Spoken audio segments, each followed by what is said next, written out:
Good morning. My name is Robert Talbert, and I'm a professor and the chair of the mathematics department at Grand Valley State University in the state of Michigan in the United States. I'd like to speak with you for a few minutes about my experiences in a year-long sabbatical that I took during the 2017-2018 academic year. My sabbatical experience has taught me a lot about the value of what we're calling work-integrated learning, and I'd like to describe what I did, what resulted, and what I learned. To get some background, my ordinary job is as a professor in the math department at Grand Valley State University. We're a 26,000 student publicly funded university in the state of Michigan in the United States.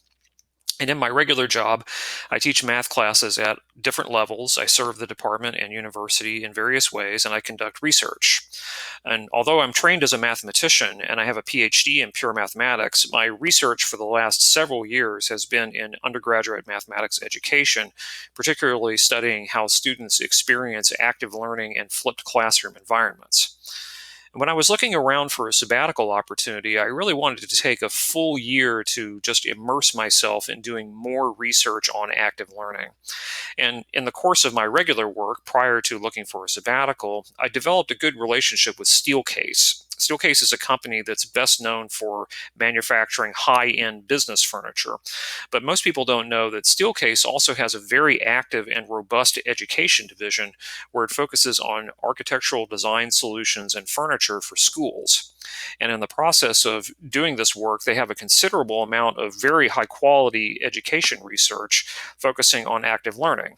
And it was in that context that I'd come to know some of the people in Steelcase Education. They also happen to be headquartered in Grand Rapids, Michigan, which is the city where I live. And although they're locally headquartered, Steelcase has a global presence. In fact, here's a picture of their Work Life Center in Sydney, Australia, and you can see some of the design aesthetic in their products, which promote comfortable furniture and collaborative work with integrated technology. So during my sabbatical, I spent 3 days a week working at the Steelcase Learning and Innovation Center in Grand Rapids. My title at Steelcase was Scholar in Residence, and being a scholar in residence had three distinct components. I was there to conduct research on active learning and active learning spaces, to communicate the results of that research to customers, salespeople within Steelcase, and others in the education division, and also to be a faculty presence on Steelcase projects that involve design strategy in sales for the education division and the future direction of the company. And although Steelcase is heavily invested in the education market, there are no actual educators on staff at Steelcase Education, except for one person who works remotely who conducts their faculty development projects. And so I was the resident faculty member for them, someone whom they could consult at a moment's notice, and in reality, I was just actually an intern in terms of the organizational chart, but I was someone that the designers and the sales leaders and the people on the business side of the company could simply turn around to literally and consult on matters about education, higher education, student experiences, and faculty experiences. Here's a shot of the inside of the Learning and Innovation Center, and you can again see the Steelcase approach to design and workplace in all the parts of this image. The building itself has a fairly open floor plan, but there's many places for individual work, small group work, larger group work, and everywhere you look there is technology infused. And here's a shot of the actual area in the Learning and Innovation Center where I worked. The red arrow you see on the left is pointing to the desk where I worked each day, and I shared this desk with another person who worked at a different time of the day. I did not have an office, which is very different from me as a faculty member. In fact, the only person at Steelcase who has an office is the CEO of the company. It's very small, and it is put right into the middle of the floor where the administrative staff work. Instead, the working environment defaults to open. You can see three people in this picture, and on the left there next to the arrow is Yvonne, who is the administrative lead for the education group.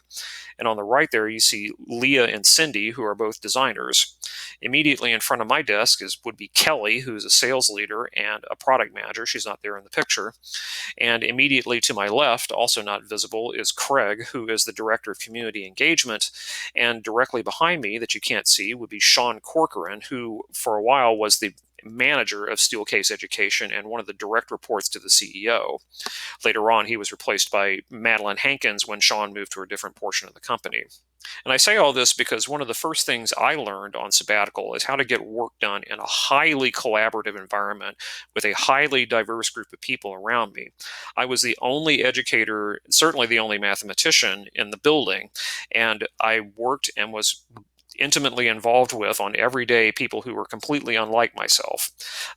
It involved a lot of deep focused work on reading, writing, and research. And so sometimes I would have to leave this open area to go to some of these smaller areas that you can sort of see in the background here to get some work done. But it was a very open area, and we were given a lot of freedom to work on what we wanted to, where we wanted to, and when we wanted to, as long as we got things done. So I'd like to talk now about the specifics about the parts of my work as a scholar in residence. One main job that I had was to conduct research at Steelcase on active learning, especially on active learning spaces or active learning classrooms. Steelcase designs, manufactures, and sells active learning space furniture and architectural solutions, but they themselves did not have a rich body of empirical research to draw upon about the effectiveness of active learning spaces. And so one major project that they commissioned for me to do while I was at Steelcase was to conduct a comprehensive literature review on what the research says about active learning spaces. This one project consumed the plurality of my time at Steelcase, and I'm happy to say that it's been accepted for publication, and it should be appearing sometime this year. At the end of this presentation, my slide will have a link to the preprint of this literature review. I was also brought in as a consulting researcher on a number of different active research projects at Steelcase. One of those was called the Educator Experience Project, in which hundreds of school teachers and school administrators in the area were interviewed on what barriers existed for adopted student-centered pedagogies in their classes and schools. As part of that research, I assisted Eileen Strickland, who is a trained anthropologist who works for Steelcase as a researcher, and Andrew Kim, who coordinates research activities within the education division, among many other things, and conducted focus groups with primary and secondary educators. Prior to coming to Steelcase, I had never done any of this type of research, qualitative with focus groups and interviews, and so forth. And finally, I had two other research projects going on during my sabbatical about flipped learning that didn't actually pertain to my time at Steelcase. I did those on my other 2 days of the week, and so I won't talk too much about those. Possibly more important to Steelcase itself than doing research was communicating the results of research about active learning to a variety of audiences. For example, I'd be frequently called in to talk to visiting customers, both current and potential, about what research says about active learning, and to just be available for questions about active learning and active learning classrooms. These consultations often happen on a moment's notice. I remember one particular day I was working on the literature review by myself, and I got a text from one of the sales leaders in the education division asking me to join her in a conference room in 5 minutes to meet with a visiting group of high-level educators and policymakers from Uzbekistan who had flown all the way from Uzbekistan at Steelcase's expense, by the way, to look at and potentially buy millions of dollars worth of furniture for a new university that was being built. Another very interesting audience that I worked with were Steelcase salespeople themselves. For example, I gave a 90-minute workshop on active learning to a group of sales leaders from all around the United States, and they are responsible. They're the buffer zone between Steelcase, the company, and the customers that want to buy the furniture. And so they are highly invested in having really good answers to questions about what does the research say about how effective this furniture that we were about to spend a lot of money on is going to be. And so part of my job was to teach the salespeople how to answer those questions in an intelligent and research-centered way. They were the most attentive, interested, and engaged audience I have ever presented to, present company accepted.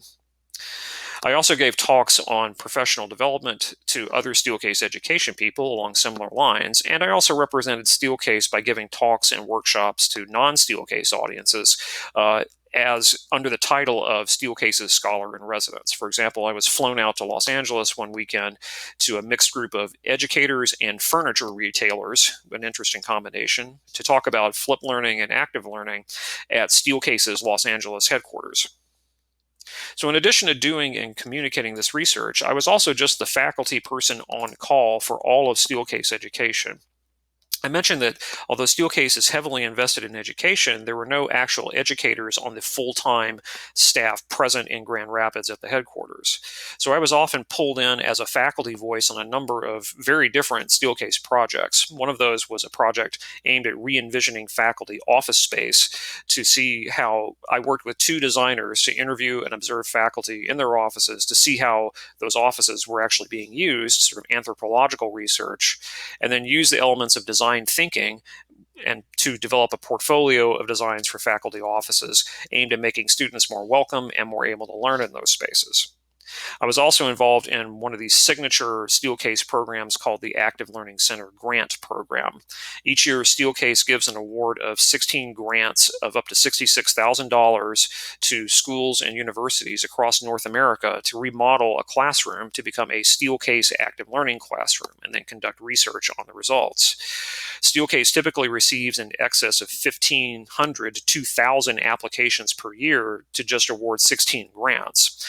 An outside firm screens out all but the top 100 of those applications, and then Steelcase people are assigned to review the remaining ones. And I was put on the team to review the higher education grant applications and eventually award 8 grants to really good research ideas to colleges and universities in the US, Canada, and Mexico. And again, I was the only educator on this team. The other people on the team were salespeople and designers and people from the business side. So another project that I was involved with was thinking about what an active learning classroom specifically designed for mathematics courses would look like. And that too involved focus groups and interviews with math instructors from around the area. And finally, and I believe most interesting for me personally, I was pulled in on a number of long-term strategic planning teams to plot the future of Steelcase Education's business strategy for the next 5, 10, and 15 years. So in the company's history, we're at a turning point because, or Steelcase is at a turning point because Steelcase products are typically marketed toward so-called early adopters, people who tend to jump on the best and latest technology regardless. And these are the people who tend to gravitate towards Steelcase's products. But marketing to early adopters is quickly becoming saturated because anyone who would have already bought Steelcase furniture has done so. And so now there's more competition in the space too. And the question is now, where does Steelcase go in the next 5 to 10 years to look for those later adopters? And how should Steelcase position itself to be successful with people who might be a little bit behind the bleeding edge? This was very intimidating for me at first because I was on a team with past CEOs and people who are very, very high up in the organizational chart of the company. And I have zero business experience. But these people were very patient, appreciative, and grateful to have a regular faculty member alongside them. And I learned a lot about how a company is run and how you do creative and innovative leadership in an environment like this. So my Steelcase time lasted for 9 months, and I honestly enjoyed every minute of it. It was a transformational professional experience for me, and I miss it almost every day. It was exciting, fast-paced, in an innovative, creative environment that valued good ideas, was completely inclusive to everyone, and valued continuous learning above all else. If I had to boil down 3 lessons that really stick out to me, here are those 3 things that I learned. First of all, I would say that academia has a lot to learn from industry. We in academia or higher education often view industry in a pejorative or adversarial sense because we think that industry is antithetical to some of the things that make higher education great. And perhaps that's true of some companies, but even in those cases, academia can learn and adapt from the best of what industry offers. For example, the bias toward action in industry. Companies stand or fall whether they can act fast enough on good ideas. Compare this with the frankly glacial pace of academic change, and you'll notice that higher education in many places is falling dangerously behind in providing for its primary stakeholders because it cannot will itself into getting things done faster. Inertia tends to kill organizations, and industry gets this. A lot of academia does not. And that's just one area. And I believe that academia needs to learn more from what the best companies are doing. Secondly, industry, believe it or not, cares about the same things that academia cares about for the most part. Far from being diametrically opposed to the core concepts of higher education, I found that Steelcase understands and values them more so than many colleges that I know. For example, every university on earth believes or says they believe in the value of lifelong learning. But take a look at the curricula of some universities and its processes, and you can begin to wonder if they value learning in any sense at all. By contrast, something that Sean Corcoran, the head of Steelcase Education, always used to say in our Monday staff meetings was the only competitive advantage we have over our competition is that we learn faster than they do. Companies that don't value learning end up dead, and very quickly.